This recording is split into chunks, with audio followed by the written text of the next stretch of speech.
While this video isn't going to be aimed at anyone in particular, I am going to be taking liberties with mentioning people that I think are important in the grand scheme of things. Let's get into it.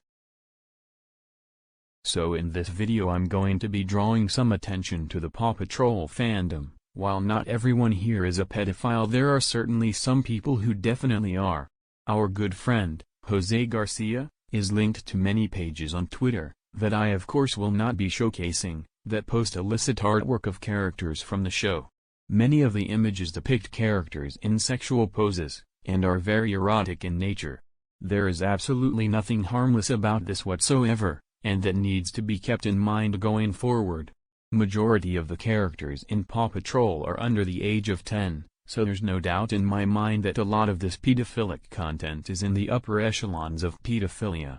It attracts the kind of people who are aroused by the idea of communicating with an extremely young child. We're not talking teenagers, we're talking preteens, we're talking children as young as 5. But here is the most sickening, frustrating, and debilitating part of this whole thing. Twitter, Instagram, and many other sites, refuse to take action against this. While you will be IP banned for an alternative social or political opinion, you will not be IP banned for posting illicit artwork of children, even if they are from children's TV shows. The obsession with Paw Patrol is something of a phenomenon, as many of its adult fans emblazon their clothes, walls, beds, and many other things with characters from the show, who I'd like to remind you once again, are characters depicted as under the age of 10. While I'm sure some of this is harmless, perpetrated by people who perhaps have a lost youth and want to relive things from their childhood, it still comes off as creepy, weird, and even predatory. What kind of adult would get enjoyment from watching a child's TV show? What kind of sick individual would climb into bed, knowing he has plush toys, duvet covers, pillowcases, posters, all around their room? It just doesn't give off the idea that you're not a pedophile. It tells people to avoid you, to keep their children away from you. Should you ever be left alone in a room with a child, I fear what you might do. Back to Jose Garcia for a moment, who I'd like to point out is fully invested in Paw Patrol, even going as far as to mimic childlike behavior.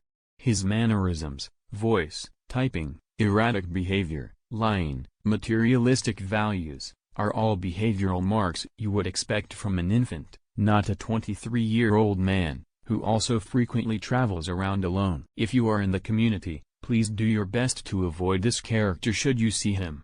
He is not afraid to show his real face to us. He will always try to deflect blame onto others, including me. He has attempted to derail me for the better part of a year, garnering sympathy through his posts and altering public opinion to make it seem like he is the victim, when in actual fact he is, and has always been, the perpetrator. Well, that about sums it up, folks. Stay tuned for more. I'm not doing this for anyone, I'm doing this for me. I don't care about subscribers, all I want is traffic. Share these videos with your friends, and make sure they go far. Thanks for watching. This Chud is out.